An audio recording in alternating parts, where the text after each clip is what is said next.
everybody! Welcome to my birthday pantry! Yay! So I'm gonna be here until 4 o'clock today, celebrating my birthday with you guys, hoping to help some of you out. So for those of you who are new to my channel or my Kumu, I'm Teacher K and I'm a certified speech language pathologist. And usually po yung trabaho po namin as therapists ay tinutulungan po namin ng mga bata na nahihirapan na i-develop yung kanilang pananalita or yung communications nila.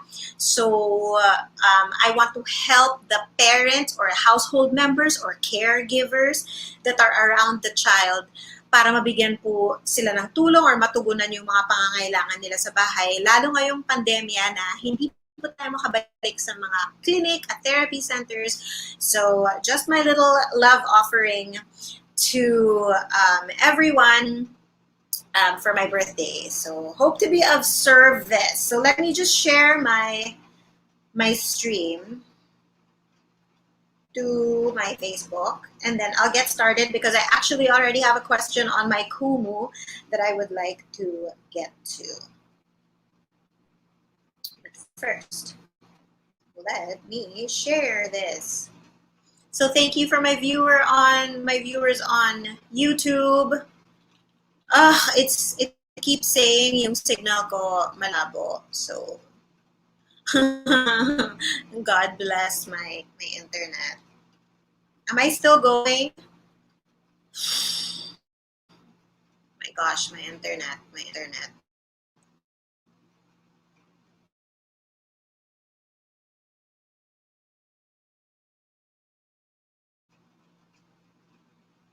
Okay, I think I'm back on YouTube, but I think I'm frozen. All right, so let me just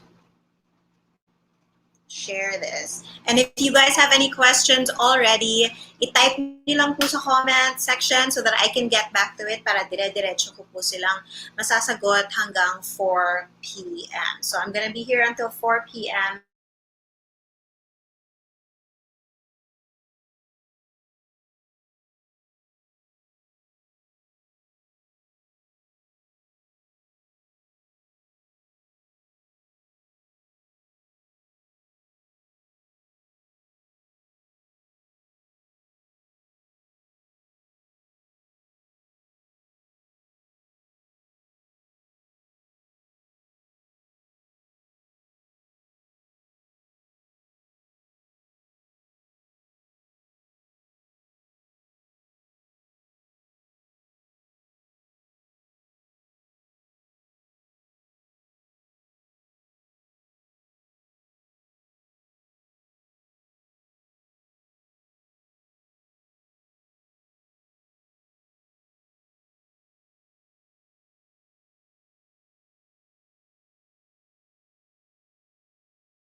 All right, YouTube, I have restarted the broadcast studio, whatever that means.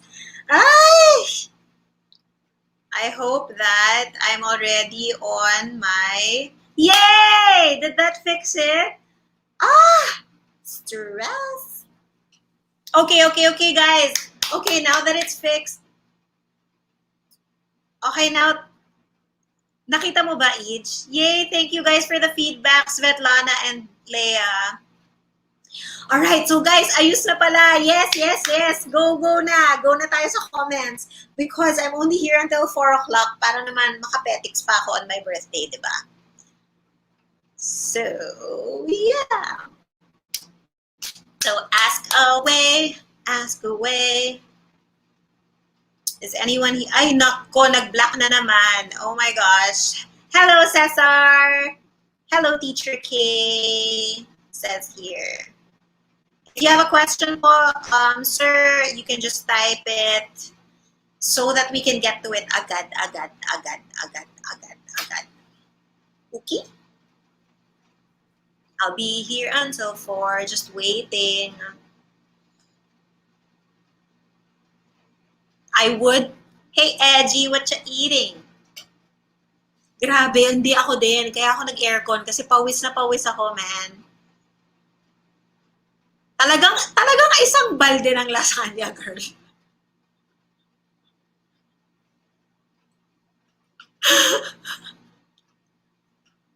Sobrang init today. Like,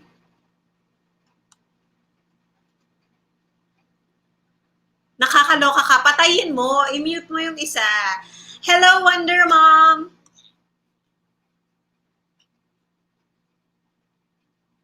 Hindi lang. Okay, so usually I'm super good with init. Like, hindi ako nag-aircon kasi I find na nangangati yung throat ko kapag nag-aircon ako. But today, oh my gosh, I could not bear it. Nakaupo lang ako, tumatagaktak yung pawis ko. Paano pa ako mag-workout mamaya? Okay. Hello, Lou! I'm assuming that's Happy Teacher K Day. Wow! Asumera. Ay nako, may Kumu says, signal mo, bes, kapit lang. So basically, signal ko, bes. Malabo talaga. Ayan. Happy birthday. Thank you, Lou. Nice to see you. Thank you for dropping by and celebrating with me today and showing me your support. Hey, Ira! Hello, Tristan. Hello, Tristan Riddle. Thank you for the follow. And if you have a question po about speech and language, I'm here until 4 o'clock. Thanks, Earski. So, habang wala akong mga tanong, magchichikahan lang kami ni EJ. Yes.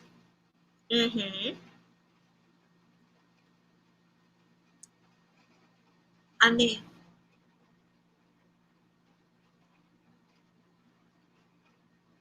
Wait, dapat despite the pandemic or it can be anything? Because number one is really nung miraculously mawala yung COVID and I don't need an explanation. It just needs to disappear so that we can go back to our lives.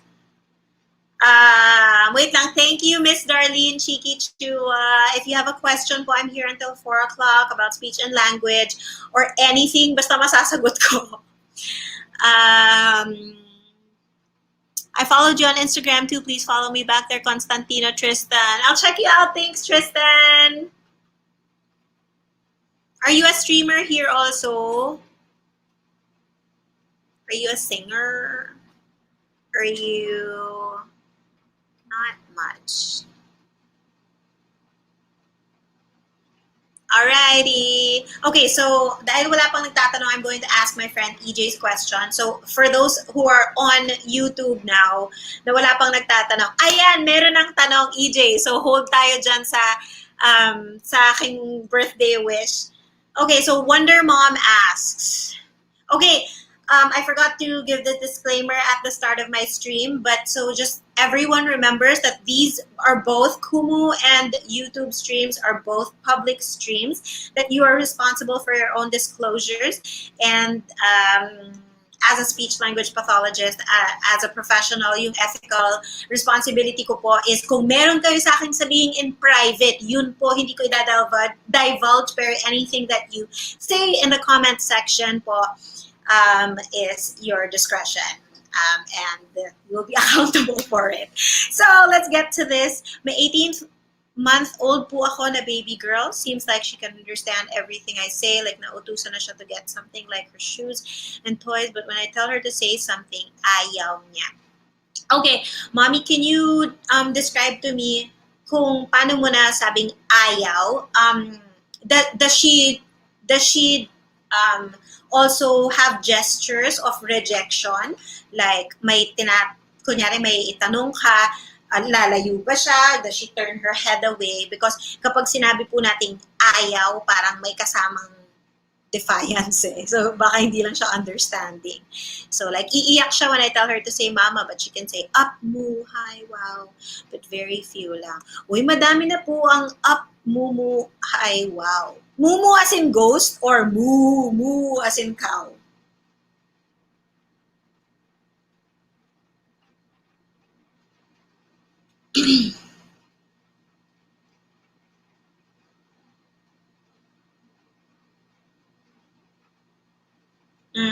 Okay, I'm waiting for your answer, Wonder Mom. So, because actually, parang ang taas nung okay. So if it's the sound of a cow, so that's good because I see that the other, meron na siyang skill of association. That's because, diba, the mumu is the onomatopoeic sound of a cow. And it's not actually the cow, so we can see that there's a skill in association. So medyo at par yung ano naman niya, yun sa age niya of 18 months. So this looks like, when do you ask her to say mama? Like, I'm wondering lang if baka she feels maybe that the situation doesn't call for it. So, I'm not sure if you've seen my episode, nung episode 1 ko po, and then I repeat this in almost all of my language stimulation episodes na we always have to try to make things meaningful for them. So sometimes when things are not meaningful, they might get confused and parang bakit mo yan sa akin pinapagawa? So for example, you said like when she is eating po or pag wala siyang ginagawa. So so yun po, baka she finds it so out of the blue, especially if kunyari she's eating nga, 'di ba? And hindi ka involved. Let's say hindi mo siya sinusubuan or ang main focus niya for that situation is eating her food. So especially if she's chewing or something and their oral muscles are not that well developed yet, like ours, na we can talk while eating or other actions, so multitasking of our mouth. So baka these are just some options just based on the description that you're giving me, but feel free to correct the theories that I'm trying to suggest. So it could be na if she is eating, like literally habang ngumunguya siya, she knows that you are expecting something from her and hindi niya magawa, and baka naiiyak siya because hindi ko magawa, I'm eating and you're making me say mama. Or it could be yun nga, parang they're only focusing on one task at a time. So, ito po yung options ko for eating. Kung bakit kaya siya magkaka-parang crying behaviors. Pag wala naman siyang ginagawa, and then you ask her to say mama, ang suggestion ko na lang is try to make it more engaging and animated. So, kung wala siyang ginagawa and you just want to cuddle kasi with her and you ask her to say mama, make it fun na lang. Like, kunyari, first, get her hands and then, kunyari, where's my bear? Wait lang, I'll get the prop. So, for example, this is your baby. And then, make it fun and get the baby's arm and go, anong pangalan po ni baby? Hindi, mag-invento na lang ako. So, kunyari pangalan niya, baby.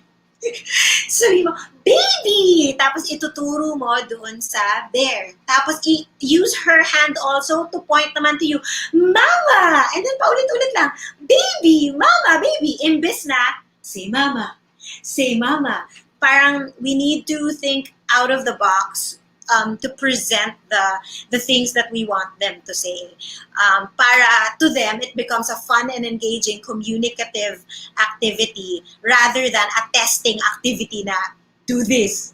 I'm expecting you to do this. Parang ganon. So, yeah, just maybe, because I don't know, maybe you're already doing this and she's still crying. But just my suggestions, na baka kulang po tayo sa pagiging animated and picking the right situations to ask them to say a certain word. Baka it's not relevant at the current situation.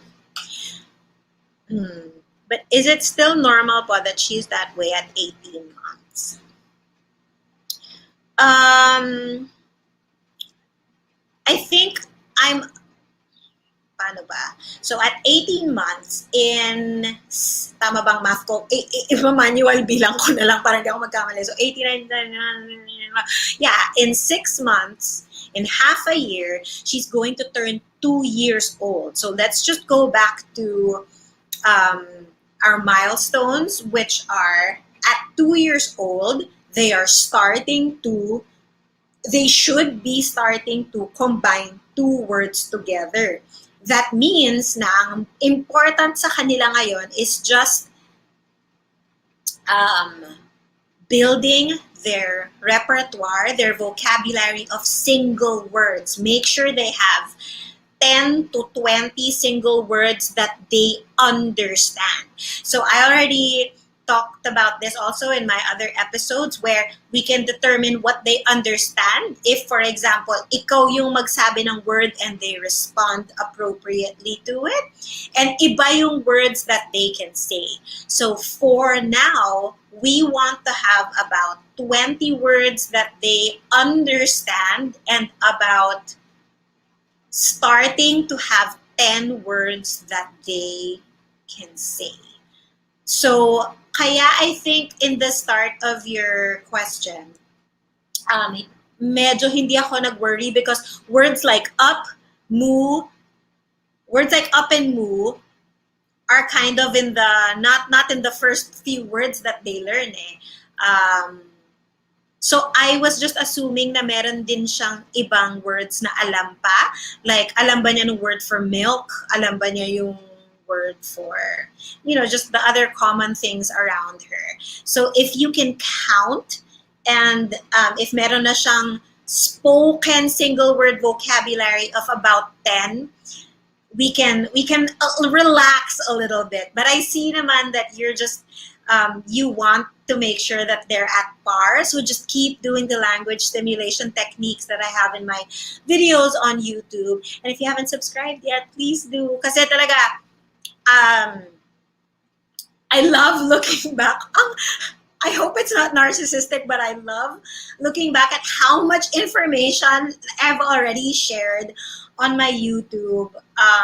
Considering I only made it last year, I feel like speech pathologists or people who are learning or who want to have a future in speech pathology, that they would also find it useful. So I hope that you parents find it useful. So I hope I answered your question, Wonder Mom. You're welcome. And thank you also for your greetings. And thank you for hanging out for a bit. If you have any other questions, go po. I'll be here until 4 o'clock. Hi, Anne. Hi, Jack. Hi, Nikki.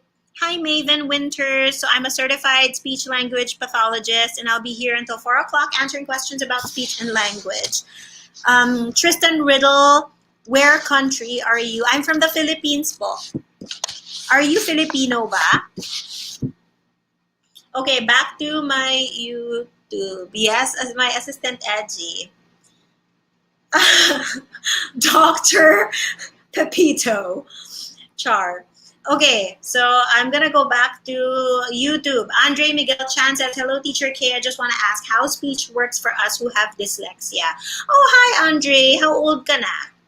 How old are you? And if you type this yourself, I am so very proud of you.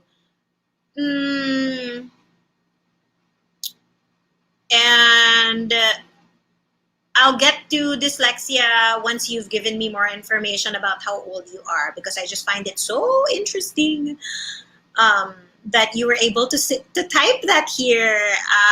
So it seems like you're working very well on your dyslexia. And that makes me happy for you. Congratulations. 15 years old. So I'm assuming that you're still going to school. Okay, so I'll answer you first. So for everyone who are not familiar with dyslexia, it is a learning disorder. And they have trouble decoding and encoding the speech sounds into written format, into the written medium. So ang nahihirapan po sila is reading and writing, and that's why dyslexia is usually discovered later on in a child's development when they're school age na and expected to, of course, have reading and literacy in their curriculum. So in terms of your question, I just want to ask how speech works for us who have dyslexia. Yung speech, actually, if you have developed speaking, typically, even before you were diagnosed, and because syempre, we learn naman speaking even without written word in the beginning. Kasi diba, babies don't learn with written information. So in terms of speech, like how you communicate with other people, I think it will, if you don't have any co-occurring speech and language delays or disorders, hiwalay siya sa dyslexia, because your dyslexia should only affect your reading and your writing. And he answered, "I have a hard time in school until now." Do you have a therapist, Andre? Because it will help so much if you have either a reading specialist with you or a speech language therapist for after school. Well, I don't know what your resources are, but the best, I think, are if your schools allow you to have a shadow teacher, and sometimes speech language pathologists do that also if they are school-based. And what that does is, kapag you're given a task in school, and the moment na, oh my gosh, parang I'm gonna hit a block, I can't seem to proceed, your shadow teacher will come in and will sit beside you and try to help you through that task. But I really think that you need some sort of special, if you haven't had any kind of intervention or therapy before, and you are still having a hard time now in school, that you do see a specialist, because dyslexia is, for me personally, as a speech therapist, it's such a particular disorder na kailangang maraming work with tactile cues, visual cues, and training of paulit-ulit how you recognize what a certain speech sounds like and how it looks like. So much practice on identifying and making associations between the speech sound and the written form, and then not just how it looks, but also how they are sequenced. So it takes a lot. So parang, I even wonder if I can tackle this in just one video, but I will try. Wait, there's no speech therapist in our area here in Bukidnon. Are you willing to have a teletherapist? Because I can try to match you with a teletherapist. Paulo! Hi! Happy birthday. I am Miguel's tutor. Ayun naman pala eh.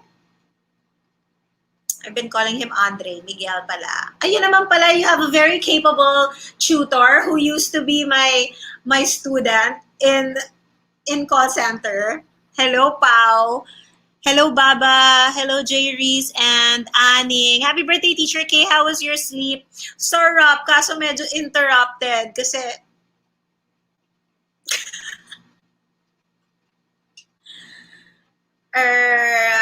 okay, so Pao, just let me know how I can help you further. You can send me a personal message because medyo madugo yung, I could try to give you some techniques that you could do. Like they're very specific. Like needs specific pa nahihirapan si Miguel because as I can see, nakakapag-type naman siya pretty well. So, yeah, give me more information on what the difficulties are and I hope na matulungan ko kayong dalawa. So I'm assuming at 15 years old, he's about in 7, 8, 9, grade 9, grade 10 ba ngayon? Parang ganyan. So I'll just wait for you guys' reply. You guys' reply, tama po ba yung English nun? But basa po muna ako ng ibang question. Wait, medyo mahaba na. Oh no, mahaba na yung backread ko. Hey, Neki Tupas! Thank you, baby sister. Cesar. Happy birthday, Teacher K. Thank you! 20 months old po, baby ko. Is it normal? She can only say mama, dad. Dad, yeah. Sarap. 1, 2, 3, 4. Can imitate tense and actions sa mga nursery rhymes. Can point to some body parts of her body. 20 months old. Okay, Cesar. So she is a little bit delayed if she only has 4 words that she can say pa lang. But I don't know if you're a subscriber or if you've seen my recent video on ano ba yan, nag-blanko ng utak ko. Na-blank pink ako, AJ. Anong title ng episode? Teka lang. The recent episode on... Sorry, char.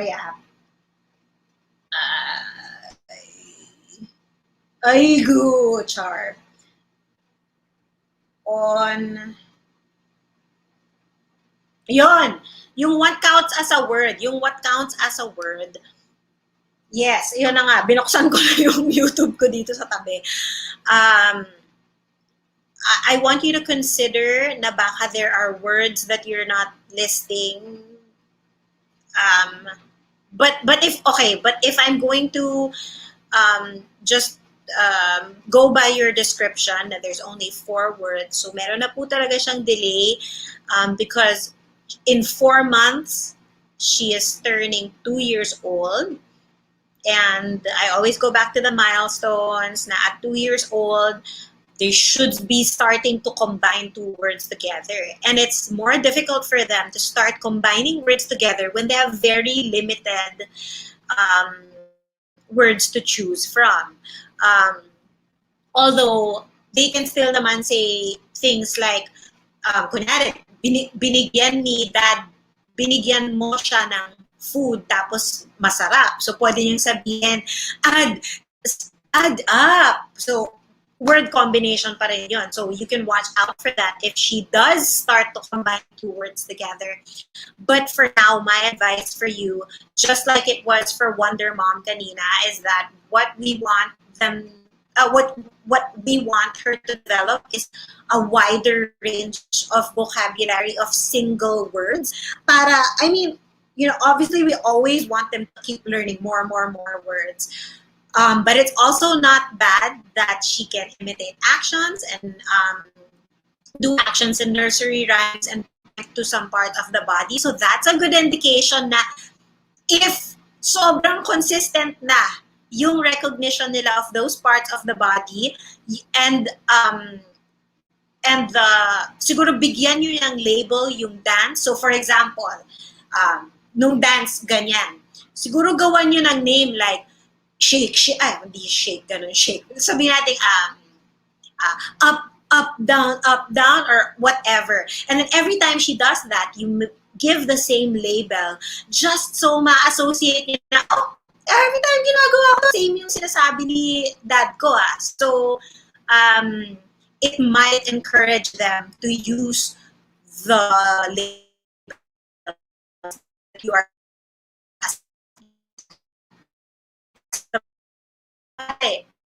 pero yung ginagawa nyo lagi is kayo yung magsasabi, oops, nag-block yung YouTube ko. Check naman, Edsho, nag-block yung YouTube ko.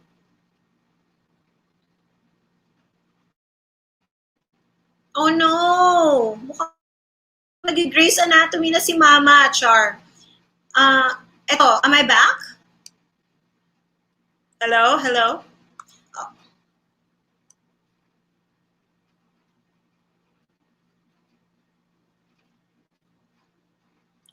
Okay, okay on YouTube.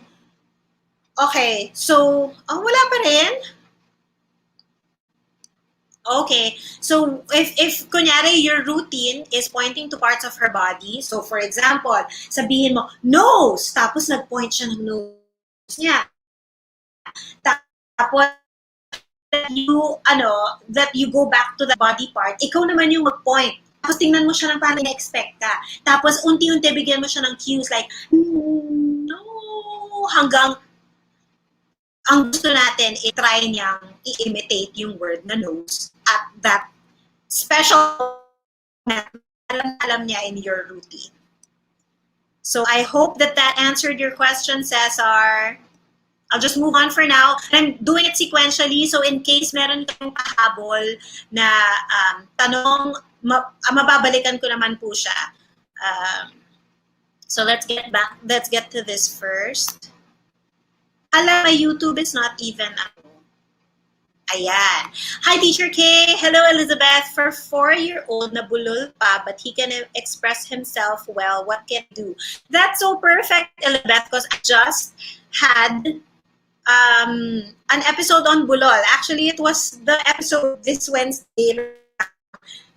So I hope that if you haven't watched that video, go watch it po muna, because I think that I was more organized. Like, I feel like if I try to answer it now again, baka medyo kumalat yung sagot ko. But basically, we want to find out in what instances siya nabubulol, and that is your first step to determining paano mo siya matutulungan. Because once you figure out na, ang problem pala niya is saying the B sound or saying the L sound. And if you get to narrow it down to what specific speech sound siya nahihirapan, then we can move on to giving them the proper cues for fixing their bulol.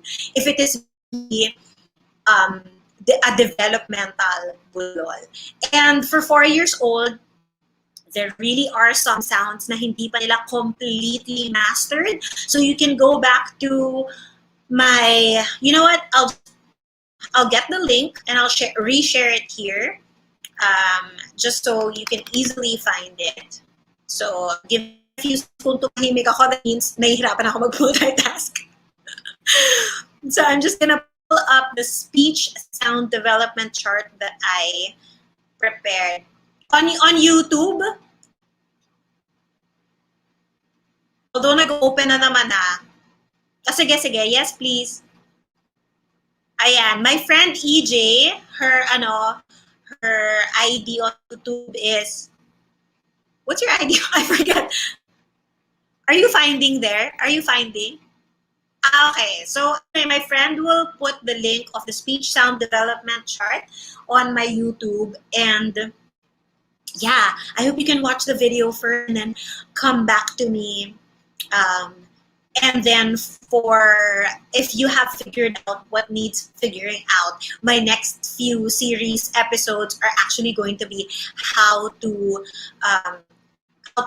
cue better to help them correct their speech errors. So I will move on first.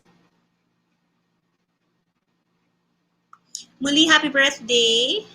Thank you, Chris Malala.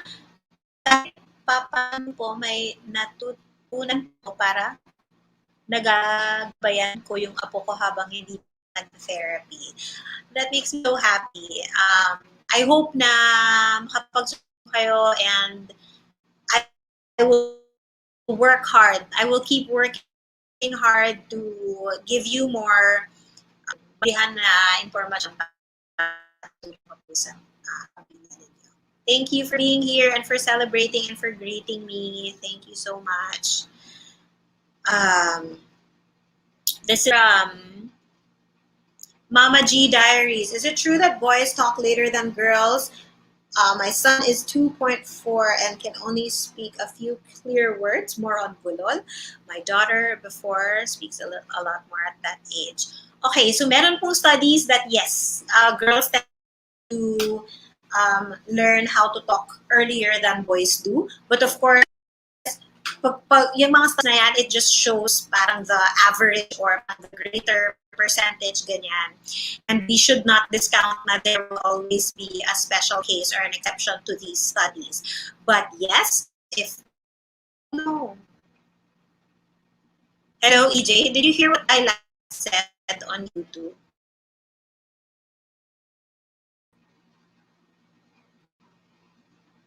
Where did I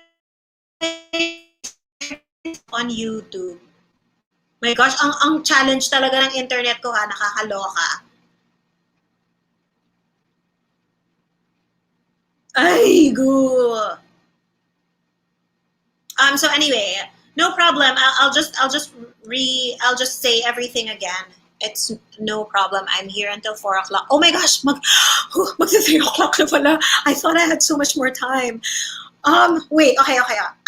I will just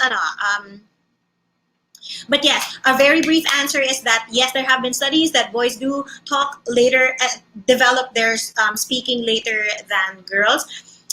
Son is 4, can only speak a few. When we say a few, mommy, by 2 years old, we should be going to around 20 to 30 single words, and they are already going to be combined 2 words together into word combinations like noun plus verb or agent plus action. So just a few examples is kapag nakakapagsabi na ng want mommy or give hug or yummy milk or things like that. So at 2-4, that is what we want to be working towards. And if I can suggest a specific video for you to work on this, I have a video entitled Expansion and Extension. It's one of my more recent ones, so I guess it's siguro go back lang mga 6 episodes on the top of my channel. And if you have any follow-up questions, I'm just gonna go sequentially. But I'll move on from now. I hope I answered your question, Mama G Diaries. Yay! Well, may cheating sa sarili. Okay, Maria Cecilia Velasco. Hi, Teacher K. Happy birthday po sa inyo. Thank you so much! Kayla, thank you for dropping by. Malapit ka na rin.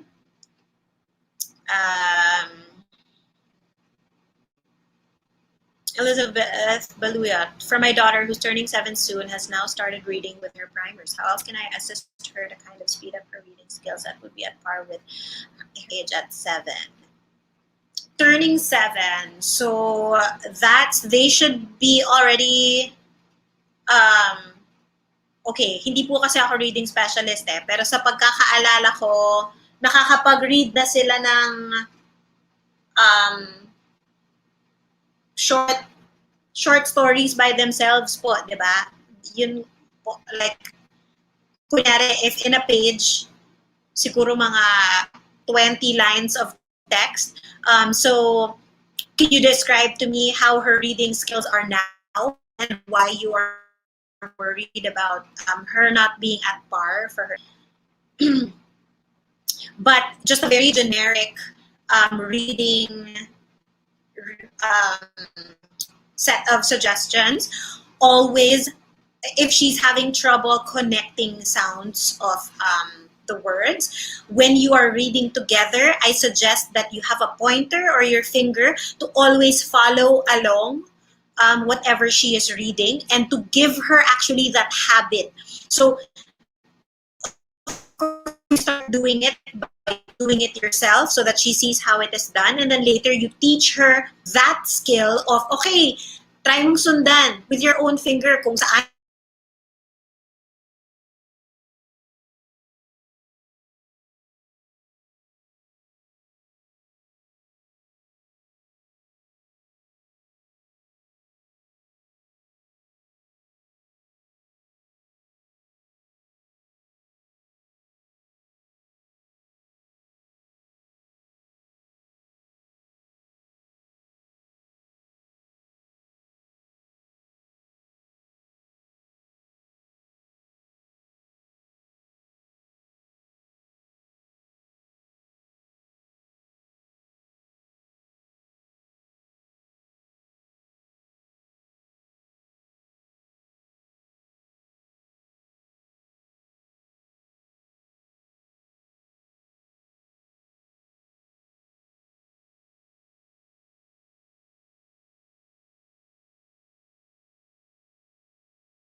Oh, am I back?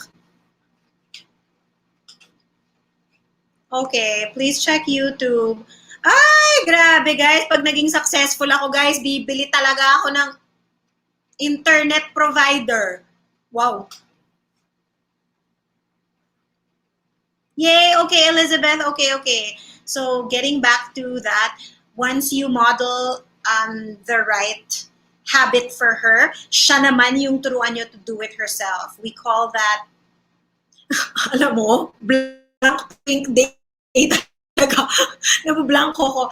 We call that a compensatory mechanism where you teach them how to help themselves.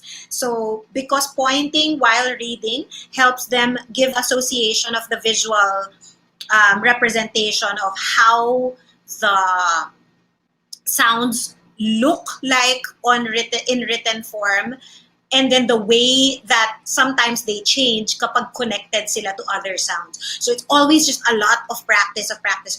So I suggest that you make, if she is a little bit delayed in her reading skills, that you just keep making reading a fun activity so that you can do it more every day. And siya yung mismong maghahanap ng mababasa, and then just by doing it over and over again, the practice will really help develop the reading skills. So I hope that answered your question, Elizabeth, kahit na medyo naputol tayo.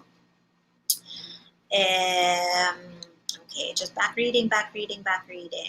Very willing to learn. Yes, Miguel, I'm going to talk with your tutor. I'm going to talk to your tutor, Pao. Yes, Pao.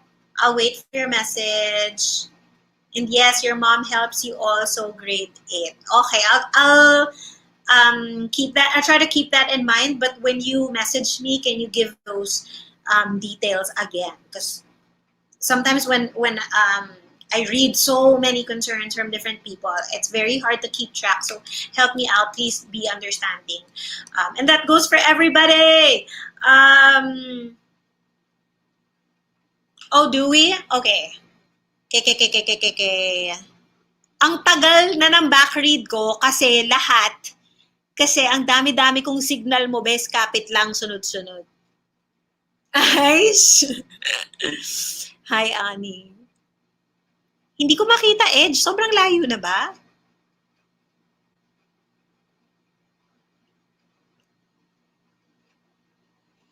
Ah. Okay, Rachel, if it doesn't happen more than 10% of the time, then it could be part of just figuring out palang baby kasi. Okay, so at 4 years old kasi, parang sometimes, especially kapag napapangunahan sila ng ang dami nilang gustong sabihin, but their mouth can't keep up, or yung word finding nila can't keep up. Parang napapangunahan sila ng excitement nila to say things. So, it could be something palang na, yun, I don't know if you've heard the saying na parang nauunahan, mas mabilis yung, what is the saying? Pero something like, parang mas maraming gustong sabihin yung mind than the mouth can keep up. But as an overall suggestion is take note of when nangyayari yung repeat niya yung first syllables and how long it takes for her to get over the block or the repetition. Because knowing when it happens, you might want to see if it is triggered by certain situations. And then baka it's not na nga developmental and it might really be a stuttering problem. So I hope that answered your question for now, Raquel. If you have follow-up questions to that, I'll get back to you. Thanks, Edge, for keeping track of that question. Ryan, nice color. Ha ha ha. Color of what? Of my denim dress. Your Akzo. Ah, thank you. Yes, she's my personal unicorn. Okay, next one. Mary Joyce Ventura says, my daughter, 25 months, both eyes are blind. How to teach speech to a blind toddler? She doesn't have words yet. 25 months. That's already 2 years old. Kasi po, typically, if blindness lang po, dapat unaffected yung speech kung lagi po siyang kinakausap. But obviously, it takes, so ang dami sa kanila from learn faster because nawawala yung body language, nawawala yung lip read, nawawala yung visual information from reading lips and how sounds are formed. So there is expected to be a little delay, but if you're constantly talking to your child and giving them cues tactilely of what you're saying, then those are some ways that you can help them develop their speech. Because obviously, mas mahirap po siya because a lot of the first things that children will say are names of the people that are around them. And that's labeling. Or if I want mama, I know when mama is here because I can see when she comes into the room. Or kapag nakita niya yung bote ng gatas or yung favorite niyang toy. But removing that sense, mawawala na siya ng immediate, for example, unless very attuned siya sa smell mo, sa pagpasok mo, it's not as easy to learn it as if you had the visual of a person in front of you and to be able to connect it to the label mama. So we really need to help them in the other senses that we can, and most of that is touch and smell, ganyan. So maybe when you come into the room and then maybe you have a specific perfume or a scent or something, and then you always say, mama is here na. Or when you're about to, let's say, give a bottle of milk, for example, ipapahawak mo sa kanya yung korte ng bote. Tapos, bago mo sa kanya ibigay, sabi, I'm giving you milk na. Bigay ko na tong gatas. Uhaw ka na ba? And then when you say uhaw, you can maybe really touch their throat para you can indicate na parang, can you feel something in your throat? So, try to be imaginative na how would you get a person to understand na hindi ka niya nakikita to be able to connect a label to what they are feeling in their body. So a good way to do that is to try to close your eyes, put yourself in her position, and like, how would you learn cell phone? The word cell phone, for example. Of course, that's not the word that I want your toddler to learn, but I'm just saying, in examples, like if you want to learn the word cell phone, maybe what are the things that you would use? Maybe make the cell phone ring, and then when it's ringing, you say, ring, ring, ring, ring, phone ko, nagre-ring, ring, ring, and then pwedeng pahawak mo yung cell phone and any defining feature of the cell phone. So those are some of the things that we want them to, that I want you to experiment with. So multi-sensory learning talaga kailangan. And a lot of action songs also will help because actions are things that they can do themselves. So for example, you're listening to a song and they say things like clap. You get her hands and then you make her hands clap. And she'll also have that experience of, ganun pala. And this makes a sound. So, etc. And then jumping up and down, yun. Hindi niya kailangan to see anything to be able to identify, this is the feeling of jumping. This is what my feet do and that's what is called jumping. So, yeah, I hope I answered your question. Thank you for the feedback, Elizabeth. Yeah, grabe ng internet ko. I'm so sorry. The L sound usually. Wait, what is this connected to? Is this about reading? Or is this about something else? I think this is about bulol. Yes, so shucks, ilang taon na nga to? Sorry, I am going back. 4 years old, L sound, medyo nasa ano pa naman po, nasa frame of sound acquisition pa naman po yung L, baka hindi pa lang po niya mastered, but check if nahihirapan siya to elevate the tongue in isolation. Do this because that's very important. You may also want to check out my, where did I mention that? My episode on Ask Teacher K about ankylosing. That explains other things that may be hindering a good L production. Okay, Kayla, how to help a 4-year-old student with his speech? Some samples says pugant instead of plant and kugab and instead of crab. Oh, so I can already see that it happens in clusters, consonant clusters like p and ker, and those are really hard pa talaga for some 3 to 4-year-olds. So I would suggest that first you identify if kaya nilang gawin yung missing sounds in the cluster in isolation.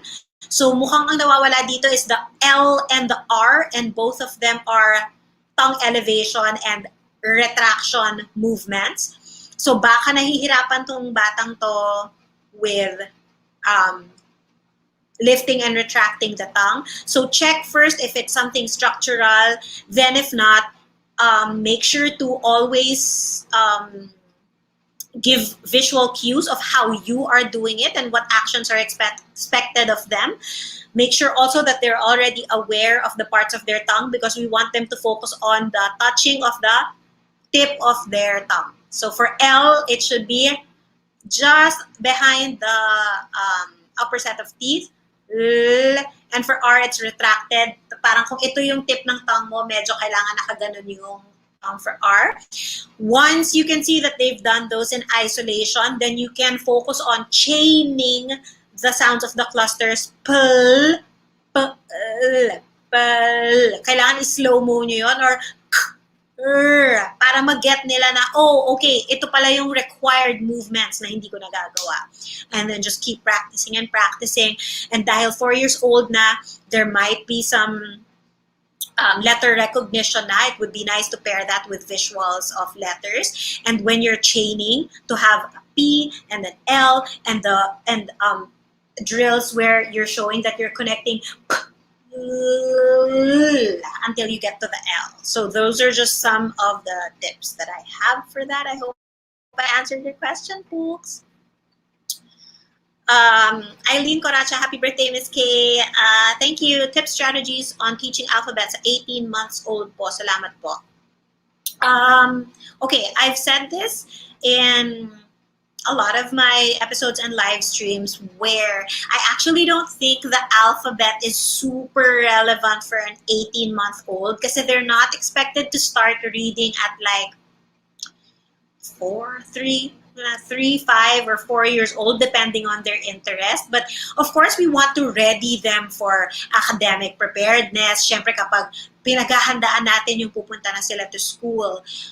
But, so at 18 months, na medyo malayo pa po yun, I would rather we focus on functional words. So if we do want to use the alphabet as something functional and not for reading preparedness, like just memorizing A, B, C, recognizing that's an A, that's an M. Although that's very useful din naman. I'm not saying don't teach it at all. I'm just saying at 18 months old, mas concern ko that the child is at par or on track for word combinations than learning the alphabet.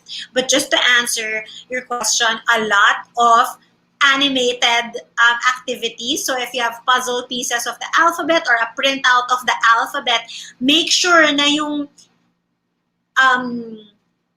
alphabet, what do you call it?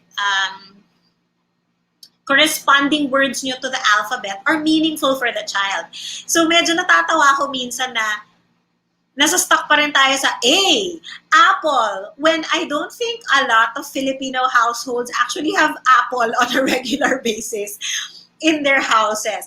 And again, I'm not saying na hindi natin ituturo just because we don't have it at home. I'm just saying there are other ways for the child to learn faster if the words are more relevant and more meaningful to them. So pwedeng gawa ka ng personal alphabet chart nyo for your household that have things in your house. So for example, A, meron ba kayong oh my gosh, help me out. Who can give something A that we have all around us? Alkansya, although ang haba ng word. Ano yun, Edge? Very good. Ayun naman, aso. A is for aso. And then you can pair that with, ano sinasabi ng aso? Woof, woof. A, aso. Anong sabi ng aso? Woof, woof. Tapos pwedeng ikaw naman yung magsabi, woof, woof. Sino nagsasabi ng woof, woof? Aso. Letter A. Yay! So yun, just making things like everything connected. And yes, Anna also from Kumu said, kung meron siyang ate, pwedeng ate. And then pwedeng every time dadating si ate, diba, it's ate! Ate starts with an A! Where's the letter A? Tapos papahanap mo sa kanya yung letter A. So, those kinds of things. And nakita niyo naman na napaka-automatic sa akin na when I'm reenacting like a possible speech activity, parang kusang tumataas yung boses ko because if ma-practice nyo din talaga, magiging sobrang natural sa inyo maging animated. So it just really needs, did I just say needs? Am I turning some sort of other speaker here? Kaya pa ba? Hindi ko nga alam, hindi ako sure. Oh my gosh, ang haba pang 4 o'clock. Teka lang, inom lang ako.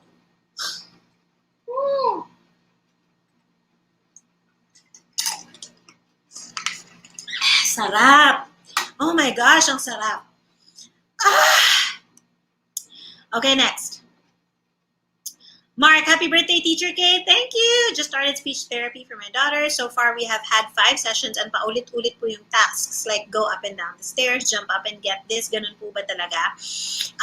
Sir Mark, so it depends po dun sa level nung anak niyo po.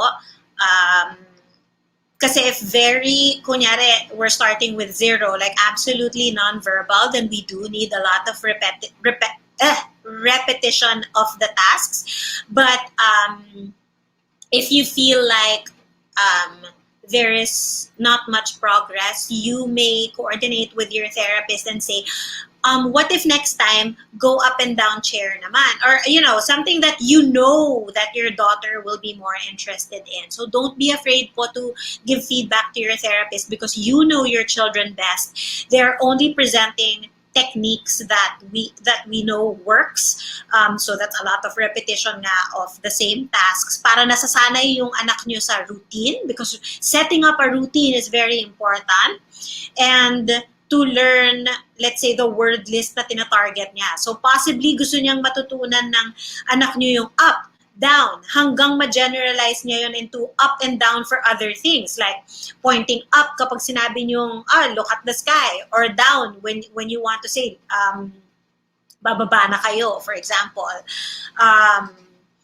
So baka hindi pa po nahihit nung anak niyo yung word target nung speech therapist, because there are ways that we grade our rate their performance in a session to see, kailangan ko bang ulitin yung activity na yon or move on na kami sa next. So I'm just trying to say this from the perspective of, I know how I'm trying to guess the rationale behind this kind of therapy program ng speech therapist. So I understand why she's doing it, and sometimes I do it myself. I guess the difference is if that you're noticing that it's completely the same presentation of tasks, that you might want to ask your therapist, teacher, there might be another way that we can do to make this more interesting for my daughter. Then you suggest your daughter's interests so that you guys can have better teamwork helping your child. So I hope that answers your question. Mommy Claire, happy birthday, Teacher K. Thank you. Dapat po bang dalhin muna namin yung 17-month-old son namin to a deathbed before we bring him to a speech language pathologist? No, you don't, unless po. Okay, so before I answer that with a no, I want to say that if the concern is not hitting a specific speech and language milestone, and you don't think that there is any other cause for worry, like for example, you don't see symptoms of autism, you don't see excessive hyperactivity, and talagang you just notice, but parang hindi natututo yung anak ko magsalita, you can already bring to a speech language pathologist directly, because we have our own assessment techniques to identify bakit nga ba hindi nagde-develop yung speech and language niya typically. But I want you to consider, because alam kong there are what do you call this? Regular checkups naman with your pedia, di ba?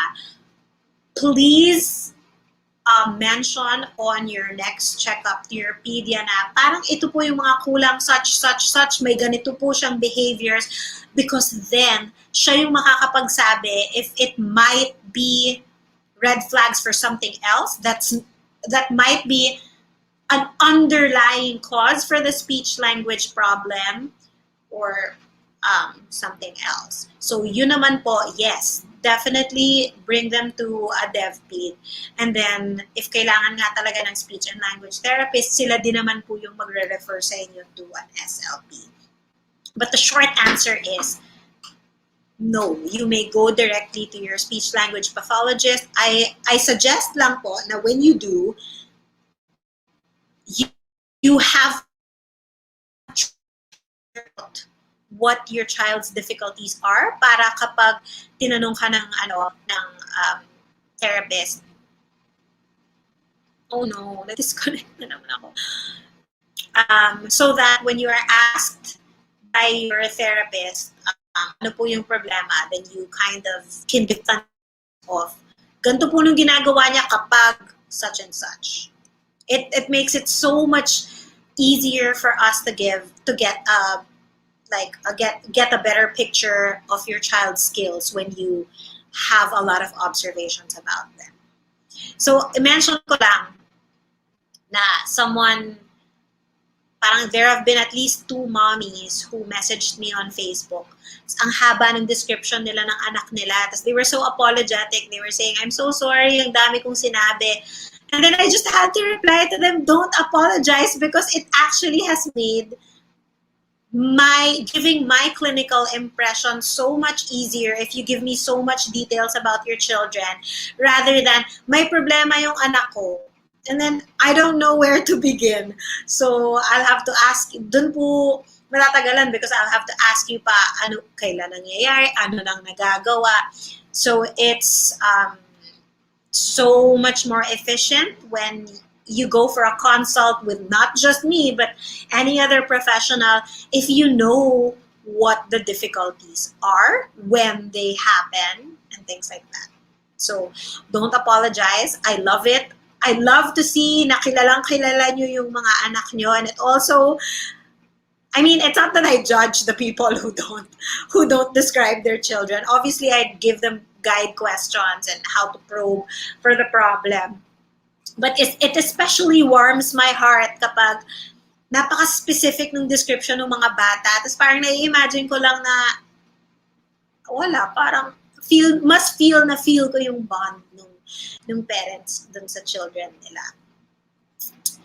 Next. Yes, Mommy Claire, they do assessments for speech therapy and yet yes! Thank you for answering that, Elizabeth. Jopa Andres, hi Teacher K, my daughter is 22 months and she's only talking mama when crying and saying no. But can count 1 to 10, recognize alphabets, some colors, and some animals. She's only saying mama. Okay, so balikan lang po natin yung... Grabe, ang tagal nun. Nakita mo mukha ko, EJ. I was actually buffering. At itong utak na to? Hindi. Oh my gosh, like I had to reread it. Aray ko po. Okay, so at 22 months, balikan ko lang po ulit yung milestones na in 2 months, she's already turning 2 years old and expected po natin that they're already combining 2 words, and that means that they have at least like 10 to 20 words in their vocabulary that they understand. So from what I see here, if can count 1 to 10 and can recognize alphabet, and if that's all the alphabets, that's 28 recognized visual things and some colors and some animals. So feeling ko nung receptive language, kung anong naiintindihan niya, seems pretty at par. But yes, there is a little delay for talking kung mama pa lang and no ang nasasabi niya. But from what I see, the children who can say mama and no mean that they only communicate very emotionally. So, ang mga nasasabi lang nila is parang kapag they feel something strongly, like mama is probably when she's crying for you, right? Or, mama! Feeling ko yun na imagine ko from a lot of my clients with same description. Or kapag may ayaw talaga sila. So, no, very strong yung emotional response na no, kaya nila natututunang sabihin because they really want to say it. So,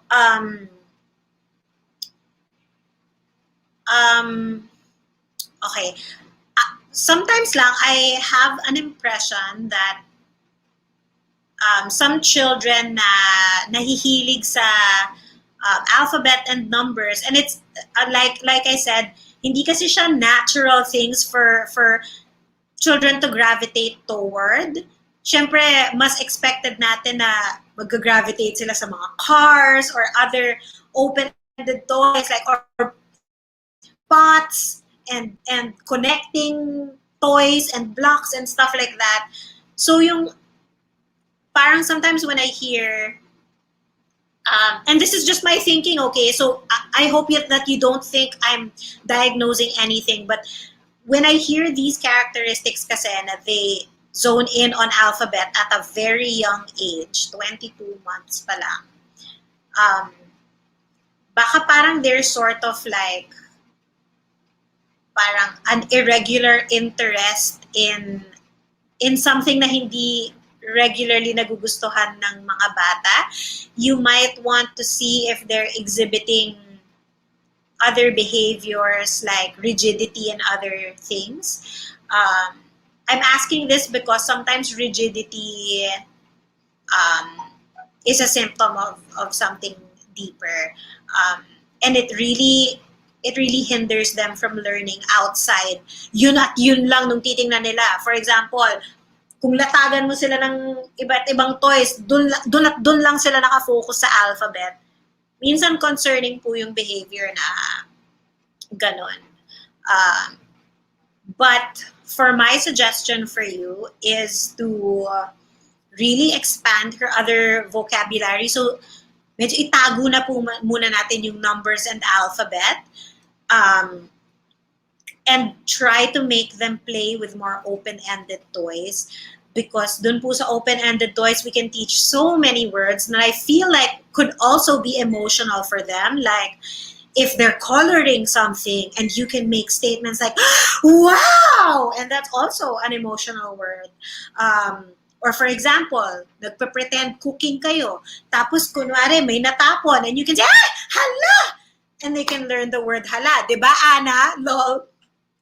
Meron akong friend na one of the first words ng anak niya, hala. And also please try to check out my episode 4 on, it's called TikTok therapy, but it's actually called, it's a technique called commentary where parang if you practice this enough, it will really help your child to find the words to express the things around them and that you commonly do every day sa bahay. So if you please can try that technique and then get back to me, I would love to help you more. But yes, ang homework niyo po ngayon is to get up the vocabulary of your child. Yung spoken vocab na po natin. Parang okay po yung receptive vocabulary niya. So let's try to work on yung mga padamihin yung mga stuff na nasasabi niya. Because medyo delayed na po yung expressive language niya.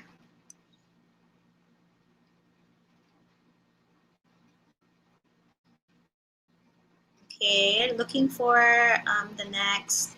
Thank you guys always for all the feedbacks, Svetlana and Elizabeth. Thank you. Sana po wag nang mangyari ulit yung connection problems ko. Okay, I'm moving on to the next one. Okay. Hi, Teacher K. Please help us. First-time mama here, and I was advised before kasi magpanood agad ng educational. Okay, sorry. Magpapanood agad ng educational. Kaya ngayon po si baby, 1 year and 5 months pa lang. Sabi niya. Rest is hindi. 1 year and 5 months. Ma pa lang ang nasasabi. That's not so bad. It's a little bit may kailangan, sana mahabol pa nating dumami, but it's not so bad because at 1 year, 1 word, 1 spoken word is okay. That's when they start exploring. But hindi ko po masyado naintindihan yung first part ng concern. I was advised before kasi magpapanood agad ng educational. So do you mean po ba na nabigyan niyo siya ng screen time earlier than 2 years old?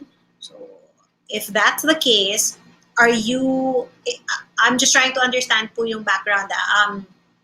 Do you mean to say na, are you concerned na na-affect ng screen time yung development niya? And if so, very good first step that you are aware that yes, screen time, or even if it is an educational program. They don't.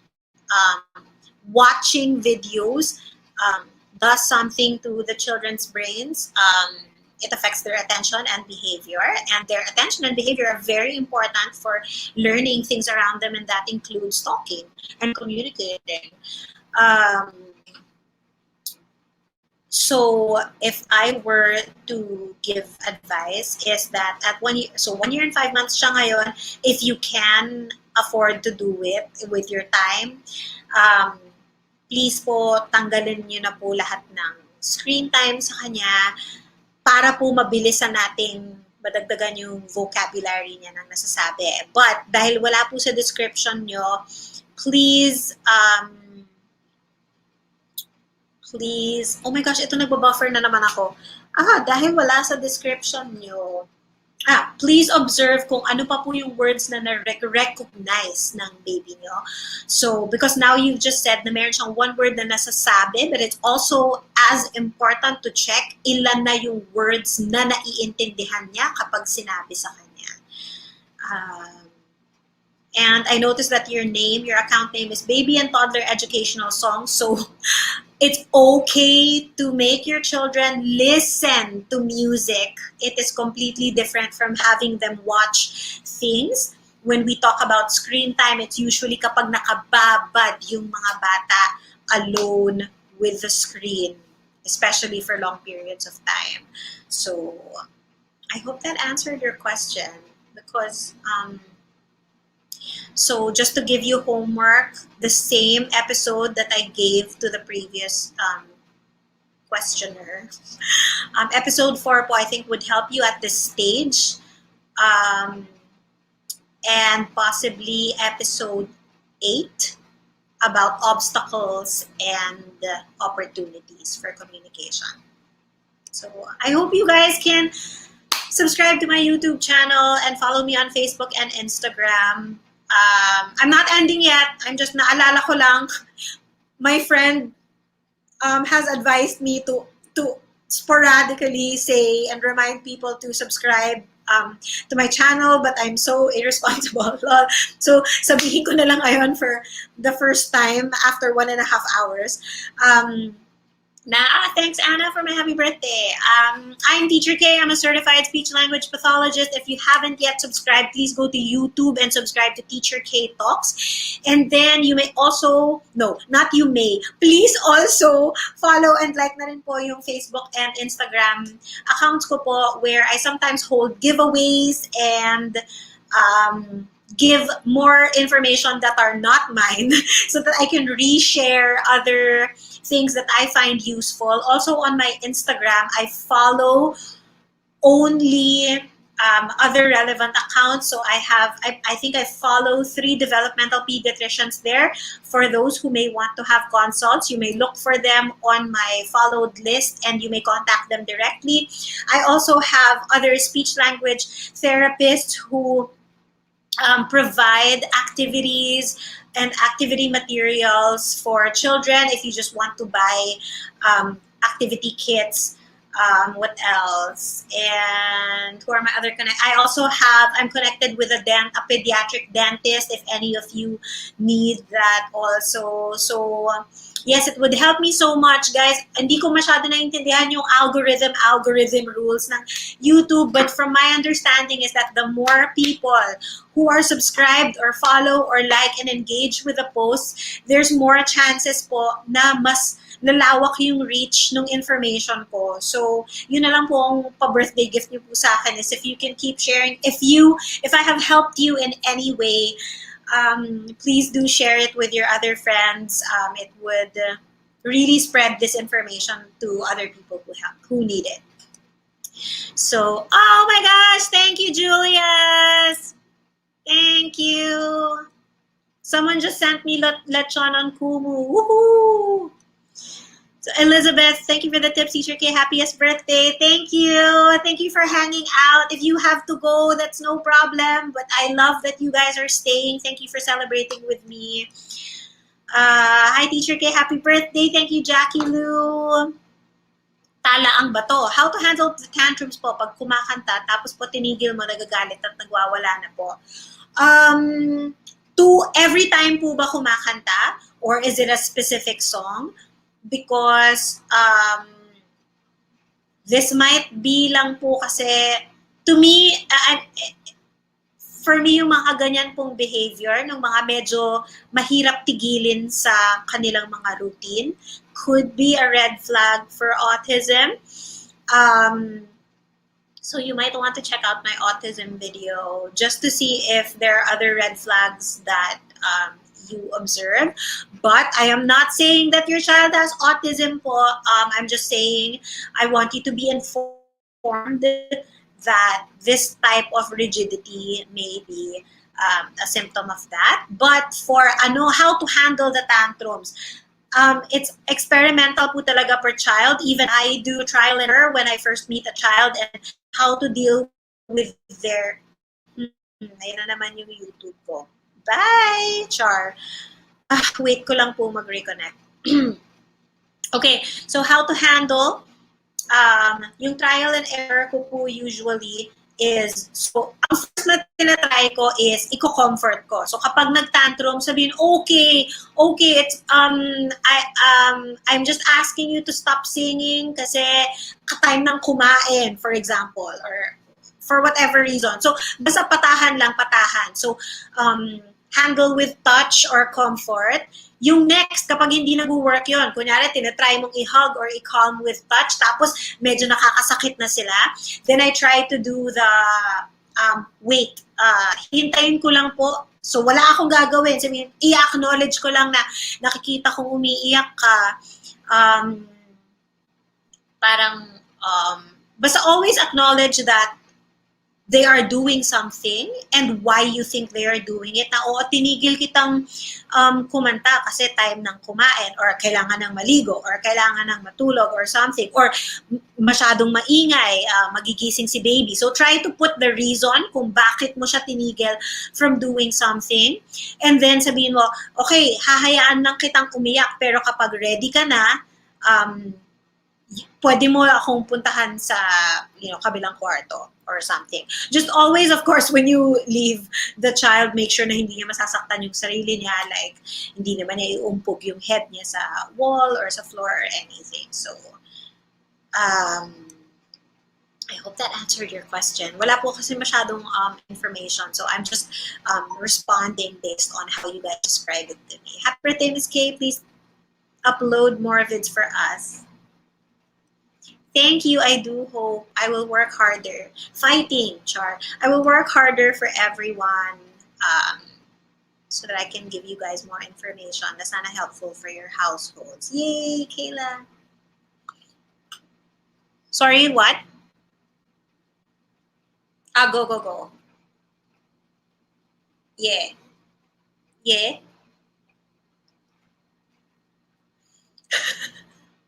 Butterfly. Actually, I never saw that technique myself. But, actually, hindi ko nga alam kung bakit comforting tong tapping. Kasi usually, depends on their sensory integration issue.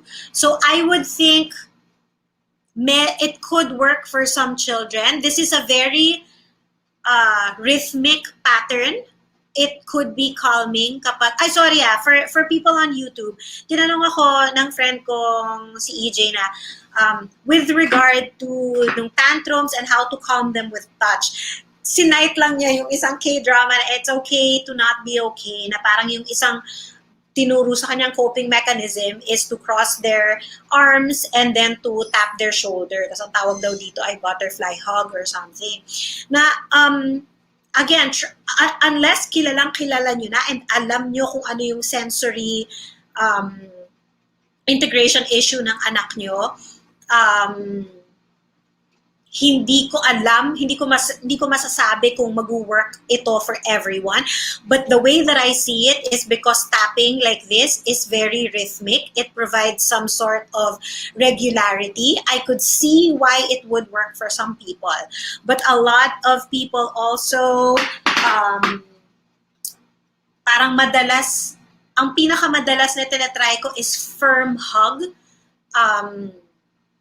yung hindi mo isi-squeeze hanggang masaktan yung, parang you just put a regular sort of pressure around the body, and it gives a feeling of comfort. And this is the same idea behind having weighted vests and weighted blankets, why it calms us, because that pressure on the body parang nakakakalma siya.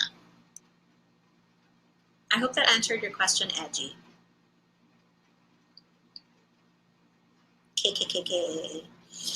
Alright, Jackie Lou, may attention problem po yung baby ko. 22 months, di pa po nakakaintindi. Nasasabi na niya noon ang mama at papa, tapos biglang nag-stop na siya. Hindi siya nagkasalita. Minsan pag tinatawag na, hindi siya nag-respond. Okay, so Jackie Lou, I have three things that concern me here. The first is that 22 months na siya, and it's very similar to the previous questions, previous parents' situations kanina that I've talked about earlier in the live stream. Mga 22-month-old din yung mga baby nila. And so I've gone through this kanina, going back lang to the milestones, if we're just performing a milestone check. 22 months, they're expected to already, when they turn 24 months, they are expected na mag-combine na ng 2 words. So yun pa lang po, alam ko nang delayed po siya kung wala pa po siyang naiintindihan. Ang second concern ko is, dati nakakapagsabi siya ng mama at papa, tapos nag-stop. And a lot of this is consistent with symptoms of regressive autism. Ang ibig sabihin po nito, na meron pong cases where 18 months old, starting at 18 months old, nakaka-notice yung mga parents na yung mga skills na dating meron na yung anak nila ay parang biglang nawawala, kaya po nagre-regress, kaya po regressive autism. So, these two things are already for me red flags for autism. And then yung hindi nagre-respond to name, that's also a red flag for autism. So if you haven't subscribed po, you please look for this channel pala.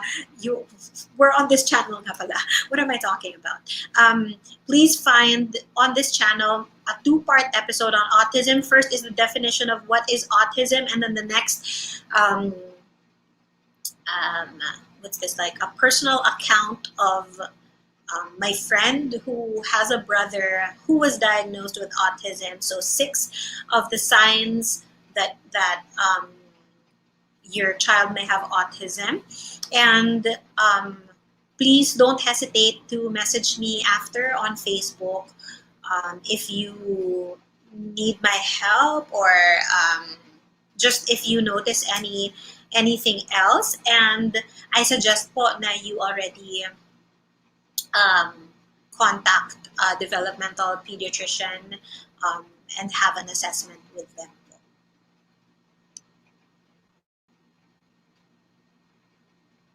Thank you, Miss K. Keep safe. Thank you, Eileen. God bless. Have a good day. Have a good Teacher K day.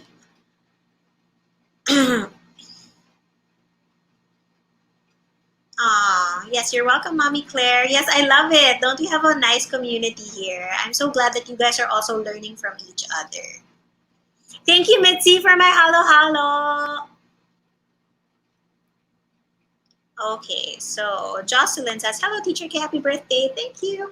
Ask ko lang, I have a 7-year-old. Diagnosed po siya ng ASD level 2 about sensory issue po. Kahit na mahina o malakas ang tunog, bakit po siya nagtatakip ng dalawang tenga? So, in-explain po ba sa inyo yung mga symptoms ng anak nyo when na-diagnose siya?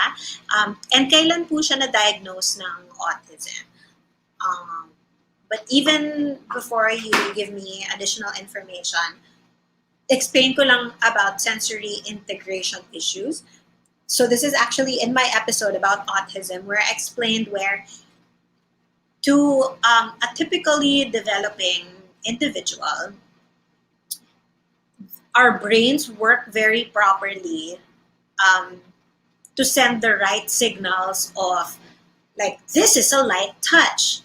this is a hard slap, mga ganyan. So, kapag nakakaramdam tayo ng ganoong mga stimulus from our environment, that sends the signal to the brain na, sobra yon, or ay, kulang yon, ganyan.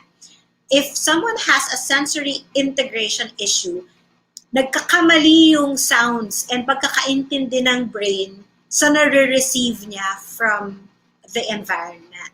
So, in the case of your child, yung kahit mahinang tunog sa kanya, sobrang lakas na. That is that yung pag-receive niya ng stimuli, mali yung nasisend sa brain niyang information. And it is saying, sobra yan, sobra yan, sobra yan. So, yun po. If I were to characterize this sensory issue, it would be an auditory sensory issue and na-overstimulate po siya.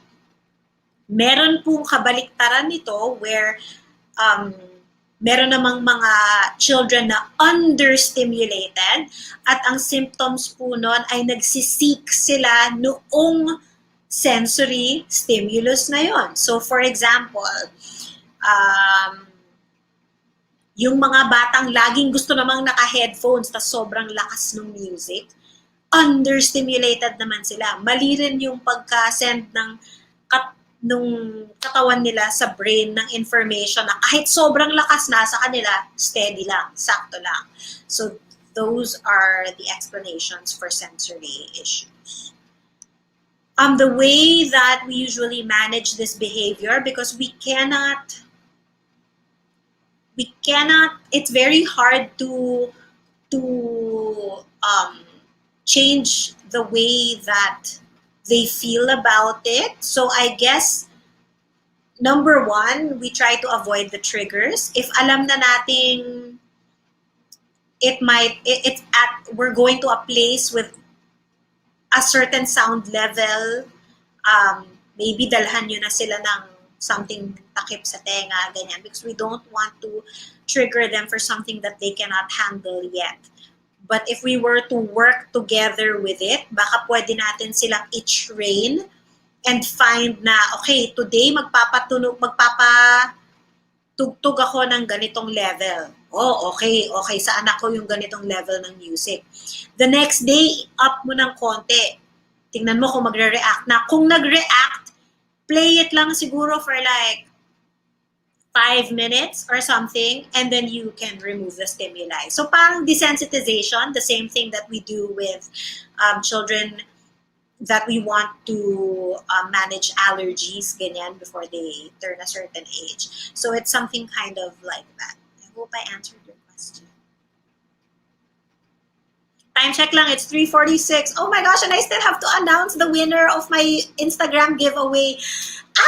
Ilan pa bang questions ko? Konti na lang. I can do this. Sherry, Penaranda, teacher, paano po i-handle? Meron kasi siyang habit or mannerism ng iipit ng kamay. Paano po ma-stop? Thank you for my lechon, Ryan. Iipit ng kamay. Mommy Cherry, saan niya po iipit? Iipit niya... okay, but regardless of kung paano niya iipit yung kamay niya, so it's the same thing for undoing any bad habit. Is if kapag gawin niya, you may try to have negative reinforcement. Ang ibig sabihin lang po ng negative reinforcement ay may tatanggalin tayong desirable object. So kunyari, gagawin niya yung, habang nagkakadol kayo, kunyari, tapos iipit niya yung kamay bigla-bigla, pwedeng mag-stop muna kayo mag-hug. Tapos sabihin mo, ay, why did you do that? That's not something that we do, masasaktan ka or something like that. So just the act of you stop the fun activity of naghahug kayo, will eventually send the signal na, ay, my mom stops hugging me. Kapag iniipit ko yung kamay ko, it must mean hindi niya yun gusto. So, practice positive or negative reinforcement. So sometimes naman it works na if they do the opposite. Kunyari, makikita mong iipit na niya yung kamay niya. Pero sabihin mo, don't do that. Tapos, nakita mong they stop doing it. Bigay ka agad ng some sort of reward. It doesn't have to be a thing. It can be, I saw that. Thank you for not continuing to do it or something like that. So acknowledge their good behavior. Thank you for my happy birthday, Vij. Thanks for joining me. Thanks for celebrating. And another happy birthday. Thank you for celebrating my birthday. And another happy birthday. Wow! Ang sarap naman magmahal ng VJ namin. Hello, Jan70. Love you. Okay, wait. Balikan ko lang to ha. Kasi 10 minutes na lang ako. May Instagram announcement pa ako. Ayan, EJ, did you really get to send the link above? Because I don't see it. But anyway. Okay. So, ibig sabihin, self-filter na naman ni YouTube yung mga pinapadala niya sa aking messages. Baka may mga hindi ako nababasa. Oo, because I'm not getting everything. Jopa, you're welcome. Yes po. Alrighty. Okay, thank you. Okay, Joyce Yellow, thank you. Thank you so much. Wait, thank you. Tatapusin ko to. Wait lang, kahit magkonti tayong wait lang. Thank you so much, Teacher K. Happy birthday. God bless you. Thank you. Thanks for hanging out. Oh, happy birthday, Teacher K. Thank you again. Thank you, Miguel. Thank you, Alicia. Thank you, Claire. Thanks for dropping by. Ma'am K, happy birthday. Thank you. Question lang po, yung anak ko po kasi parang napapansin namin mag-asawa na ayaw niya, natatalo siya sa mga games, lalo na kapag naglalaro sila ng kapatid niya, nagtatampo. Pareho po kami ng problema, pikon po ako. Char! No, but that's not the answer. Okay. Pero ang tawag po namin dito ay frustration tolerance. So there are really some children na mas hindi nila makontrol yung or ma-regulate yung kanilang emotions. Yes, so when this happens, especially kapag medyo, may edad na naman na po, let's say 4 years old, nakapag-develop na somewhat ng reasoning skills niya, pwede nyo lang ulit-ulitin to begin with na it's okay to lose, it happens, ganyan. Or natural lang talaga, minsan nananalo siya, minsan ikaw naman mananalo, ganyan-ganyan. But maybe, kunyari po, baka kaya pag nananalo yung kapatid niya ng madalas, it may be that you're playing games na mas strength nung isang kapatid. So also make sure that you switch up the activities that you are doing para yung iba naman po is something na makapanalo siya para totoong makakaranas naman siya ng minsan siya yung nananalo, minsan yung kapatid niya yung nananalo. So it's always at this point, kasi the fact that they can play games, I can see na it's really a behavioral issue na, not naman about speech and language. So it's really just about making them experience social cues more. This is part of pragmatic communication, and that means yung learning how to act in social situations. So this is also very important.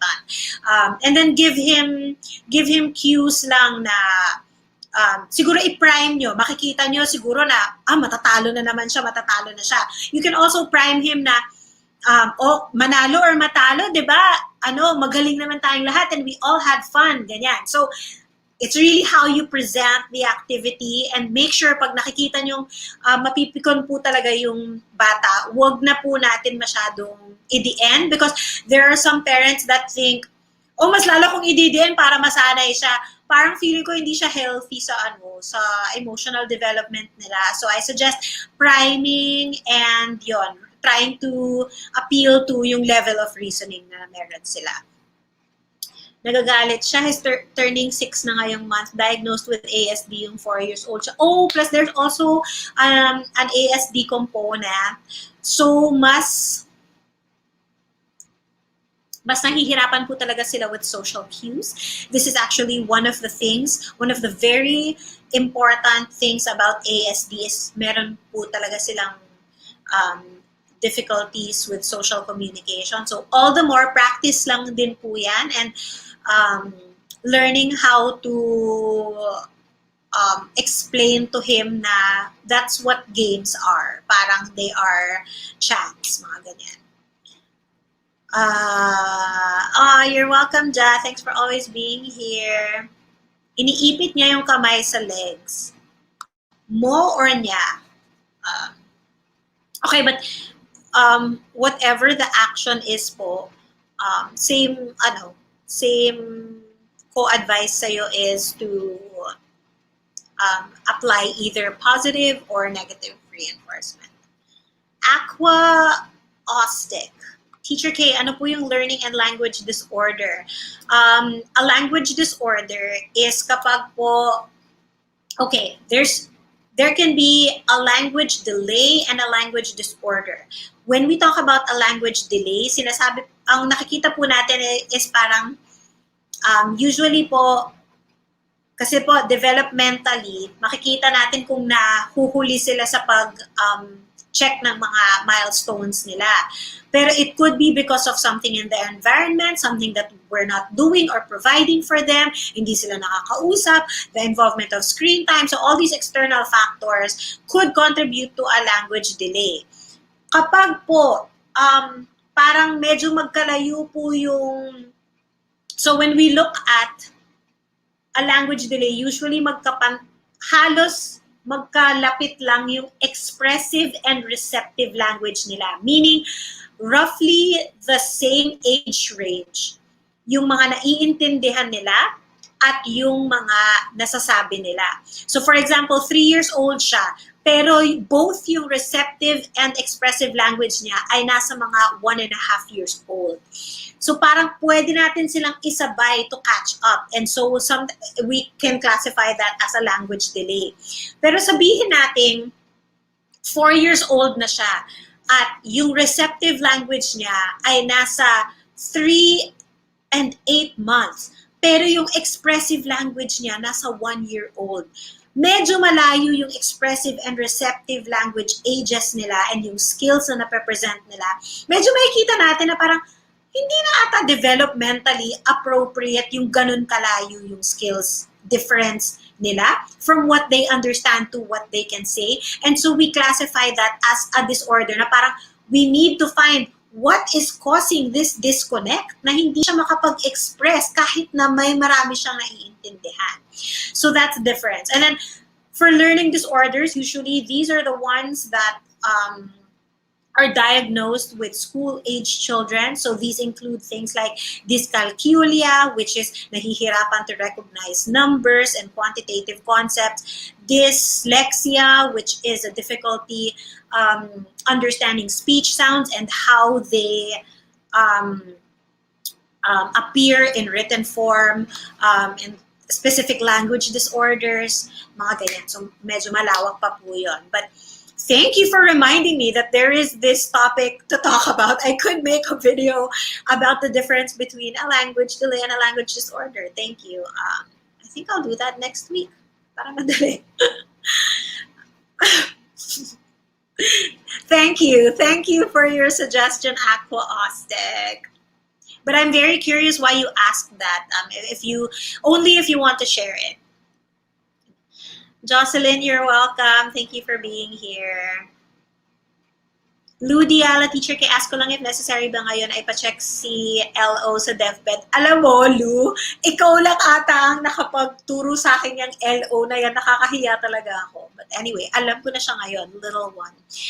Necessary ba ngayon pa-check si LO sa deathbed? Hesitant kasi ako dahil sa pandemic measures. And for him, lalo hindi pa siya marunong mag-face mask and mag-sanitize. So, he's now 5 years old. Last check-up niya is 3 years old pa siya going for. I think if already diagnosed with ASD, parang hindi nyo kailangan ng regular checkup. It's more important for me that you understand what your child's symptoms are and how we can help manage those symptoms. Because even if magpa-checkup ka, ang mabibigay naman information sa'yo ng doctor is, okay, may improvement dito or same pa rin to, and then what do you do with that information? So, especially nga ngayong pandemic na medyo, we would prefer you to be safe and healthy overall, just focus on the interventions and not on checking up with the deathbed. So if you could focus your attentions to, let's say, speech therapy, teletherapy that you can do online, that's what I would suggest for you to do. So yes, just to make it clear, kasi ang dami ko na namang sinabi, it's not a priority to get a checkup with a deathbed at this point. It's more important that you continue with your intervention practices. And Cherry, you're very, very welcome. God bless. Thank you guys for staying. Okay, and it's I think I only need naman talaga a few seconds to do the Instagram giveaway. Thank you for my lechon and my lugaw and my budol. Oh my gosh, hi Wes. Okay, here we go. I'm sorry, Kumu. So what I'm gonna... Yuck! Ano yan? Ayoko na flying. Yuck! Lumapit pa! So for those on Kumu, I'm going to share a click wheel, and I'm going to randomly select 2 winners of our Instagram giveaway of the online therapy team. May sinabi pa po pala si Elizabeth. Yes, agree. My 6-year-old daughter was diagnosed with learning and language disorder last year because of the pandemic. Naka 1 month lang po siyang OT niya at waiting list for speech therapy. Oh, please contact me on my Facebook, and if you're willing to have online speech therapy, that I can match you with someone. I'm happy to provide that distinction for you. It's kind of, I can explain sa inyo yan nung na-diagnose po siya. But okay, now you know, and I'm happy you know. So let's move forward. We can do this for your child. And here. Let me just StreamYard. So magro-ruleta lang po ako ng ating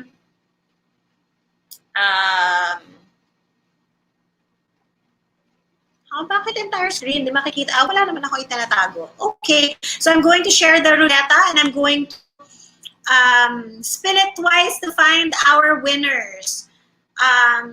EJ, just for witness, can you at YouTube in when I spin it, just so I have an extra person to take note of who our 2 winners are. Yes, YouTube.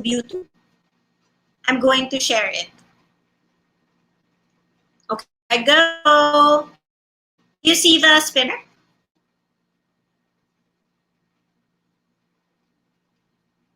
Sige. Tell me when you see the spinner.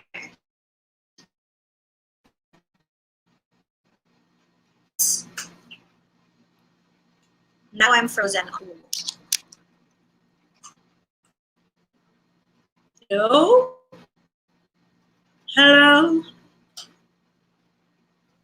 Okay, here goes for our first winner. Okay, just to be clear, the first spin is going to receive the 1 brick set. Okay? This first spin is for the brick set. All right, here we go.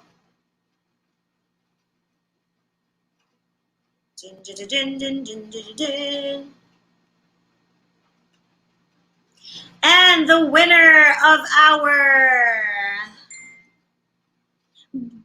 Green Mom PH, the winner of our Brickscape set from the Crafter Teacher on Instagram. So let me just take a screenshot of this.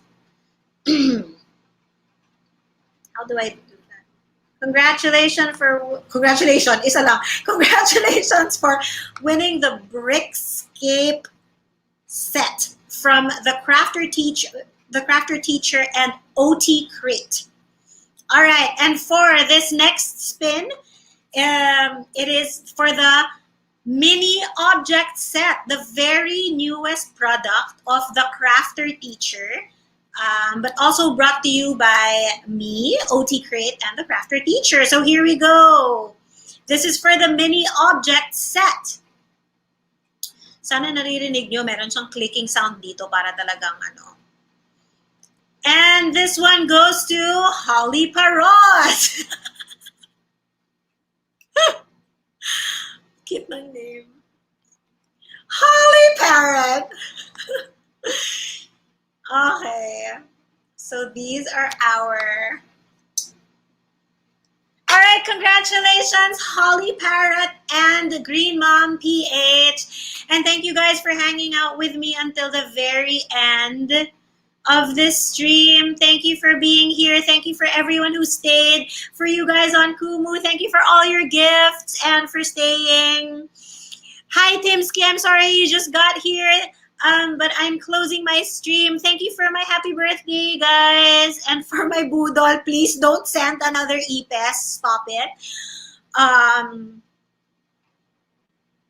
And that's it, guys. Thank you for hanging out. Let me just show all my greetings one last time. You're welcome. And thank you also for my greetings. Thank you, EJ, for assisting me again, as always. That's what friends are for. And long live Teacher Kaye. Thank you. Andito pala si crafter teacher Keenan Robbie, thank you. And thank you for sharing all your knowledge and time during your birthday. You're welcome. It makes me feel so productive. So productive. So productive, Char. Thank you. Michelle Porcioncula, thank you. And that's it. I'm going to end the broadcast. Last thank you, Ako Osnick. I'll be waiting for your message. I hope to be able to match you with a therapist. Goodbye, everyone. Mabuhay, work out, eat healthy, and bye. Thank you, Ryan, for staying. And thank you, girlies. Mwah. Love you, my blank pinks. Babu. Black pink in your area. Bye.